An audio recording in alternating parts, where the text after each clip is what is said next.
복음에 합당한 삶, 우리 야고보서 강의가 오늘부터 시작됩니다. 저희들은 지난 1년 동안 순전한 복음 로마서 강해를 우리 살펴보면서 은혜 받았습니다. 여러분, 거기서 우리가 복음의 원리에 대해서 살펴보았는데, 여러분, 복음의 원리가 무엇이라고 배웠습니까?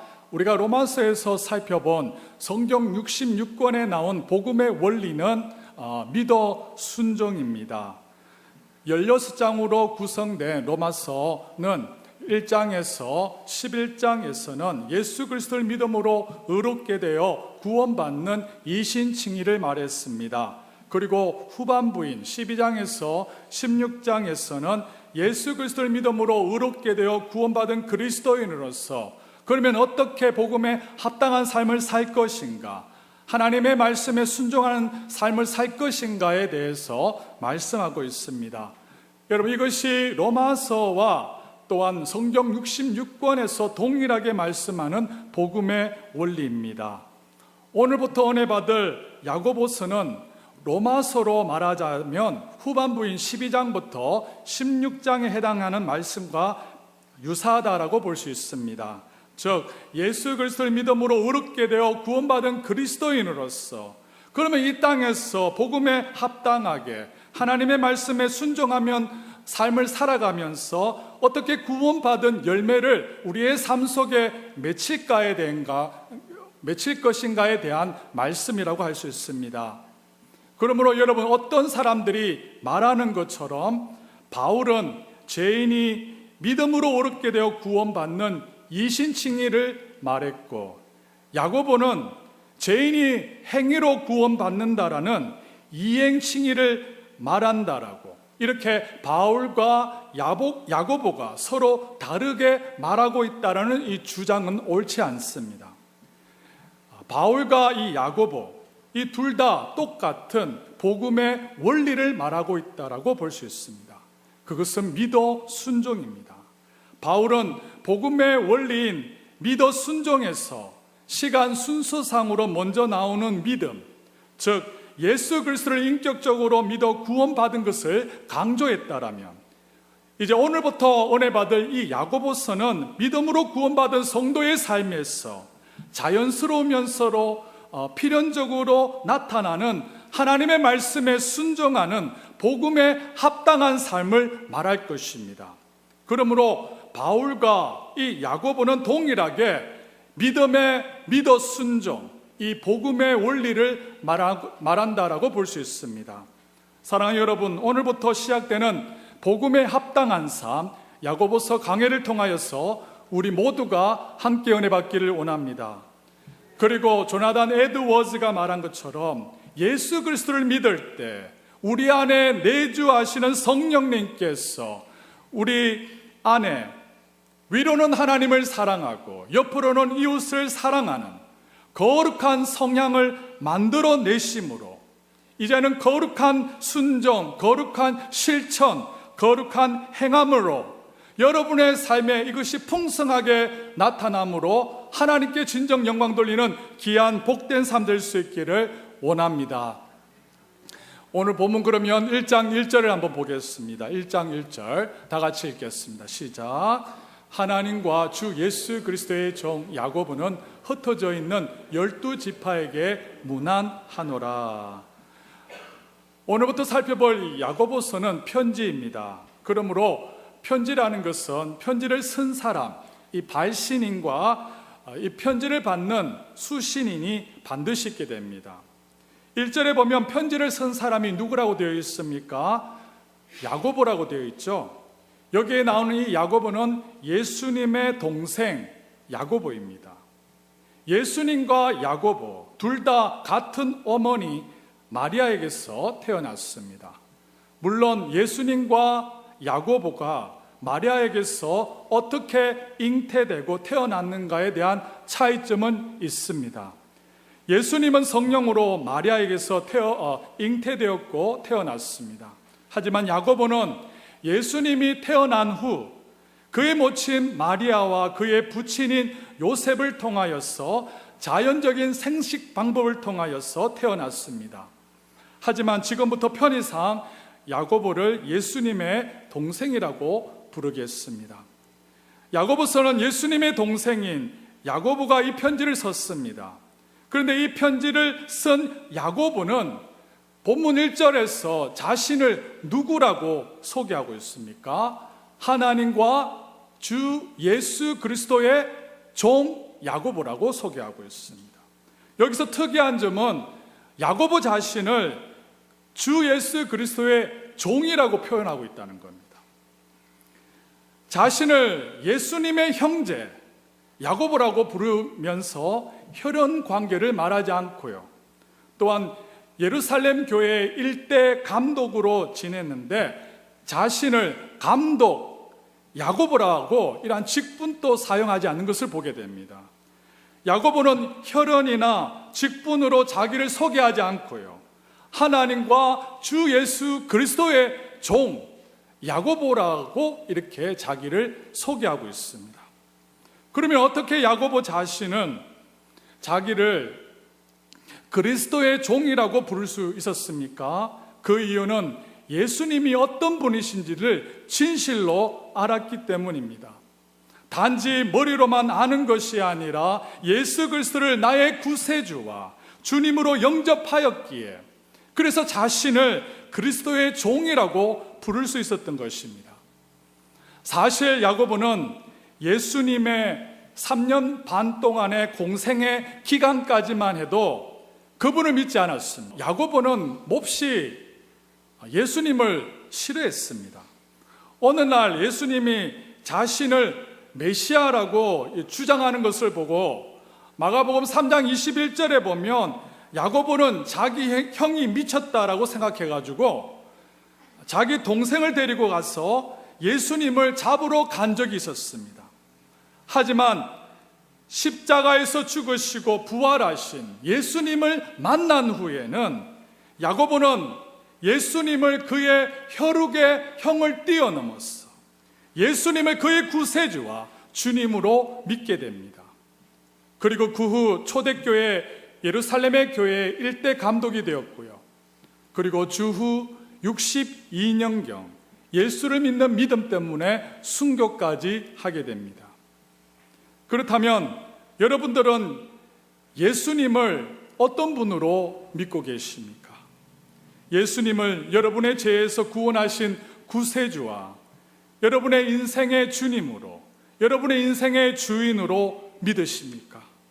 아니면 예수님을 단순히 우리와 같은 인간으로서 인류에 대한 사랑을 실천하는 박애주의자로, 아니면 공자나 석가나 소크라테스 같은 세계 4대 성인 중 한 명으로 보십니까?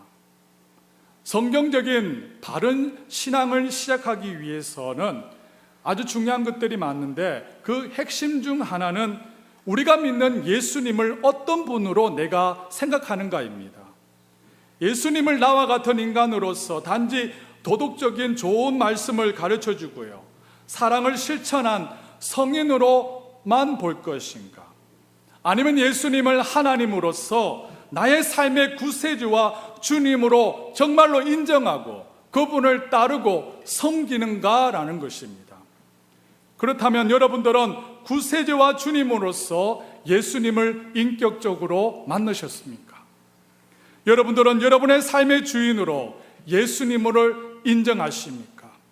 여러분의 인생과 여러분의 자녀와 사업과 직장과 여러분의 학업과 여러분의 시간과 그 모든 것의 주인이 예수님 되심을 인정하십니까?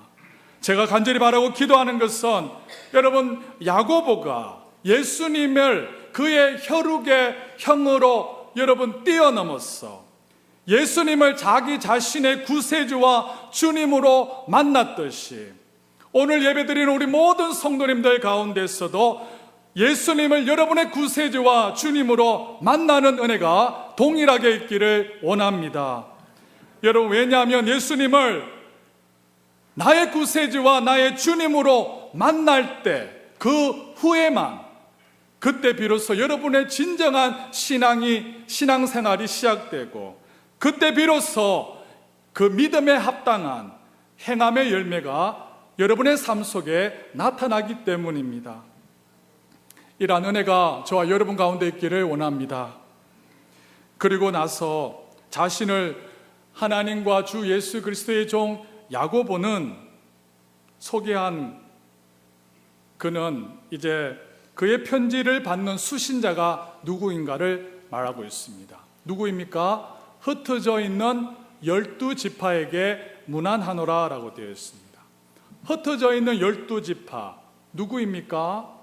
구약의 12지파를 암시합니다. 그러면 오늘 본문에 나오는 이 12지파가 혈육의 이스라엘 백성을 말하고 있습니까?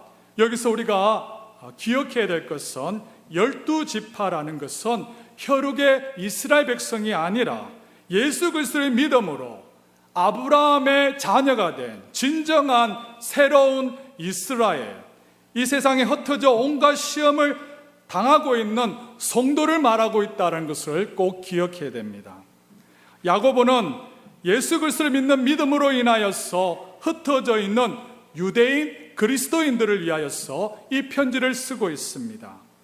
그래서 야고보에서 첫 번째 다루는 그 문제가 시험과 고난에 관한 것입니다. 본문 2절을 같이 한번 읽도록 하겠습니다. 1장 2절입니다. 시작. 내 형제들아 너희가 여러 가지 시험을 당하거든 온전히 기쁘게 여기라. 야고보가 그의 편지를 시작하면서 가장 먼저 다룬 문제가 시험입니다.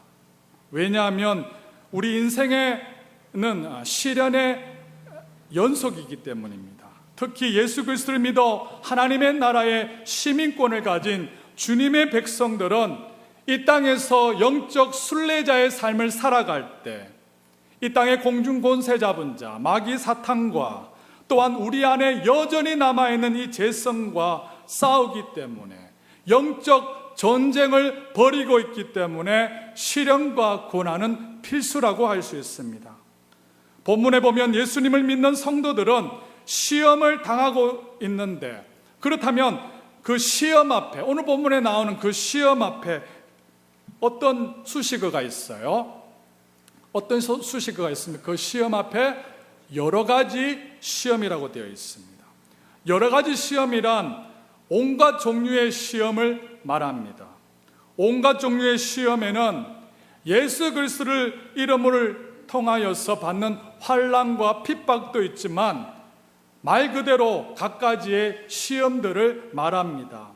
사업의 실패와 실직으로 경제적으로 어려움을 당하는 것, 대학 입시에 떨어지는 것, 불의의 사고를 당하는 것, 암과 같은 질병이나 장애를 당하는 것, 인간관계에서 상처와 배신, 혹은 스스로 불을 탐하다가 시기와 질투와 다툼에 빠지는 자기의 연약함 때문에 당하는 시험일 수도 있습니다. 이렇게 그리스도인은 온갖 종류의 시험을 당하고 있습니다. 그리고 나서 여러 가지 시험을 당하거든 어떻게 하라라고 야고보는 권면하고 있습니까? 내 형제들아 너희가 여러 가지 시험을 당하거든 어떻게 하라고 했어요? 온전히 기쁘게 여기라 라고 되어 있습니다.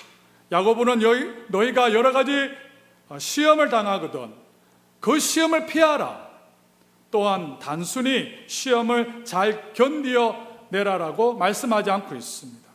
여러 가지 시험을 만나거든 온전히 기쁘게 여기라 라고 말씀하고 있습니다. 이 뜻은 조금도 슬퍼하지 말라, 조금도 당황하지 말라. 여러분 이 말이 믿어지십니까? 그 고난과 고통 가운데서도 온전히 기뻐하라. 여러분 얼마나 급진적인 말씀입니까? 사실 시험과 고난 그 자체는 우리에게 어떠한 기쁨과 즐거움을 주지 못합니다. 또한 본문에서 여러 가지 시험을 당하거든 온전히 기쁘게 여기라는 이 의미가 고통에서 쾌락을 찾는 정신병의 일종인 자기 학대증을 말하고 있지 않습니다.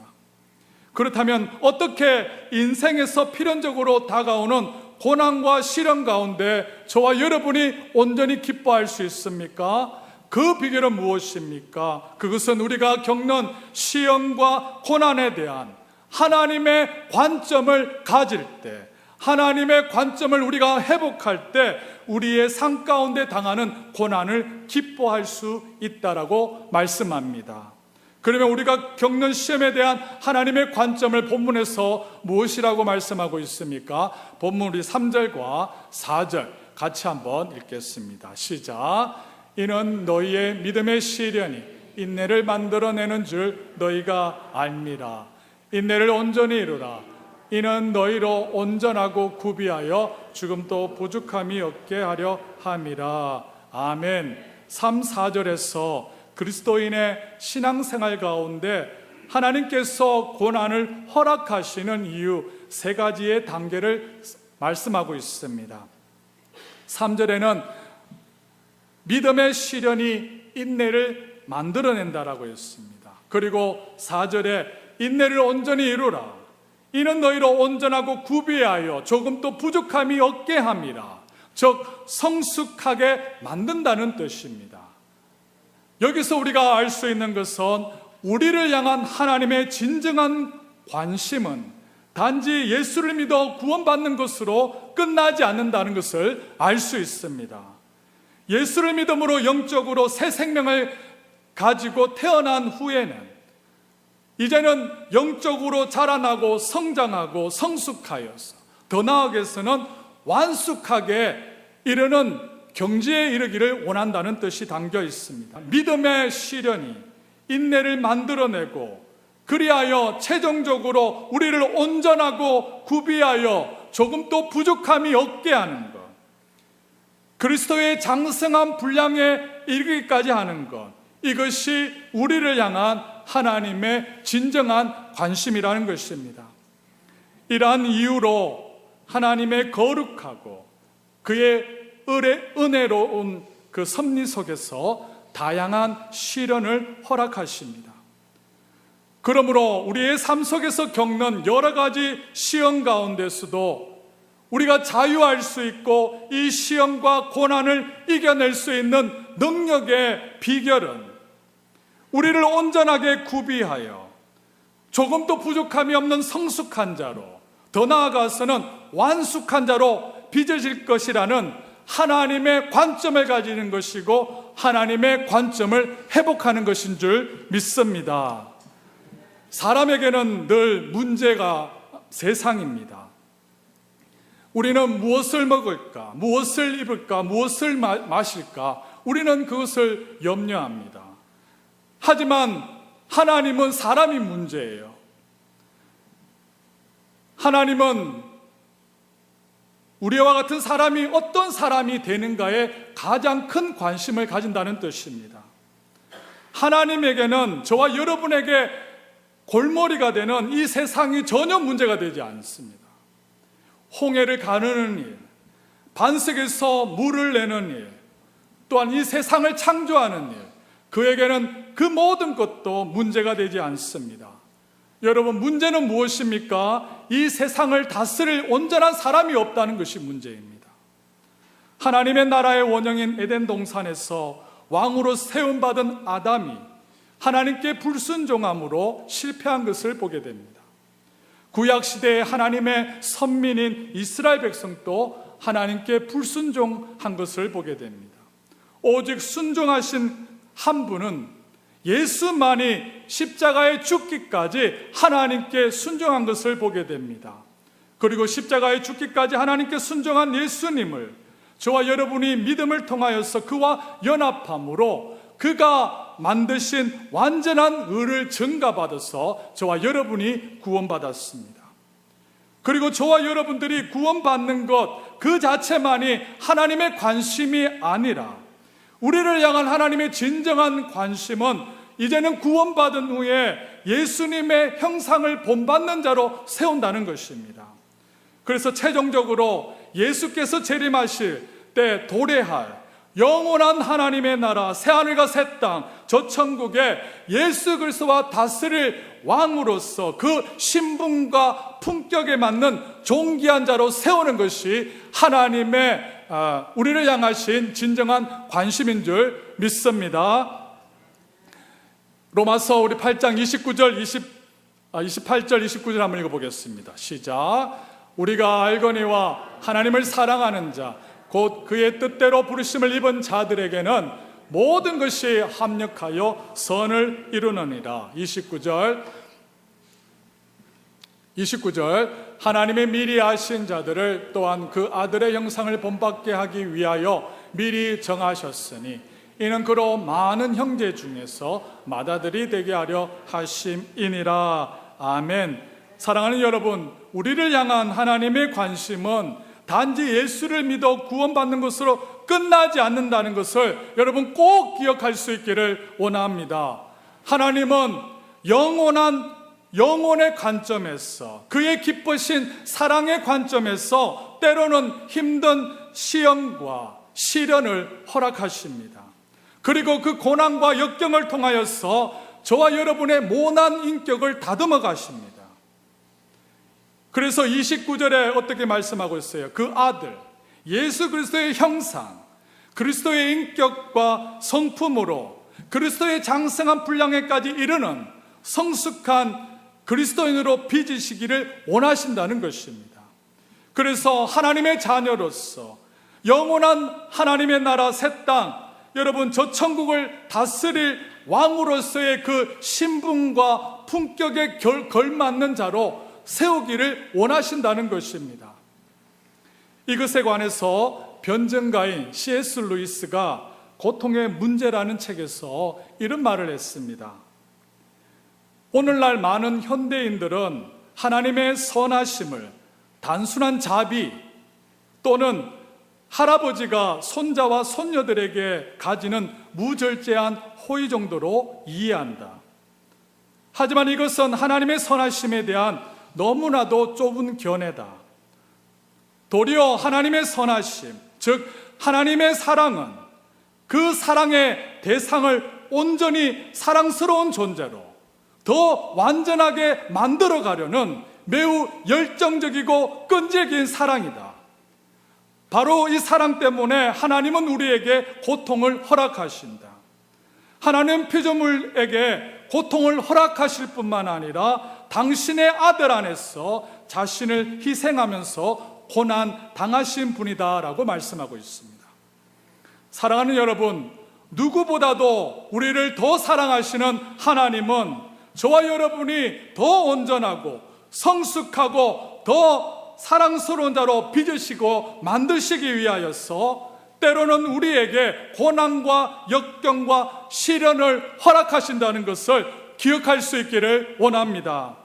궁극적으로 로마서 8장 29절에서 고난과 연단을 통하여서 저와 여러분들이 하나님의 아들 그리스도의 형상을 본받는 자로 세우는 것이 우리를 향한 하나님의 관심이라는 것입니다. 이것이 우리에게 고난과 역경을 허락하시는 하나님의 뜻인 줄 믿습니다. 저와 여러분들은 예수 그리스도를 믿음으로 이미 구원받았습니다. 그리고 하나님의 자녀, 하나님의 아들이 되었고요, 딸의 신분이 되었습니다. 그리고 예수와 같은 왕같은 제사장, 영광스러운 새하늘과 새 땅을 다스릴 그 신분을 이미 가졌습니다. 하지만 아직 새하늘과 새 땅, 저 천국을 다스릴 왕같은 제사장의 거기에 걸맞는 우리의 인격과 성품이 아직 갖추어지지 않았다는 거예요. 우리의 성격이 아직도 모난 부분이 너무나도 많다는 거예요. 그래서 때로는 하나님이 힘든 시험과 역경을 허락하시더라도 믿음의 신현이 인내를 만들어내고 우리를 온전하고 구비하여 조금도 부족함이 없는 성숙한 자로 예수 그리스도의 형상을 본받는 자로 세우는 것임을 여러분 꼭 기억할 수 있기를 원합니다. 그리고 진정으로 새하늘과 새 땅을 다스릴 왕으로서 그 신분과 품격에 걸맞는 자로 세우기를 원하십니다. 여러분, 이것이 우리에게 주신 고난, 그것에 대한 하나님의 관점인 것입니다. 우리 모든 성도님들이 고난에 대한 하나님의 관점을 회복할 수 있기를 원합니다. 고난에 대한 하나님의 관점을 다 가질 수 있기를 원합니다. 또한 우리가 당하는 고난과 역경 가운데서도 여러분 거기에 하나님의 깊으신 사랑이 담겨 있다는 것을 기억할 수 있기를 원합니다. 여러 가지 시험을 당할 때에도 그때 우리가 비로소 온전히 기뻐할 수 있습니다. 이러한 은혜와 축복이 저와 여러분 가운데 있기를 원합니다.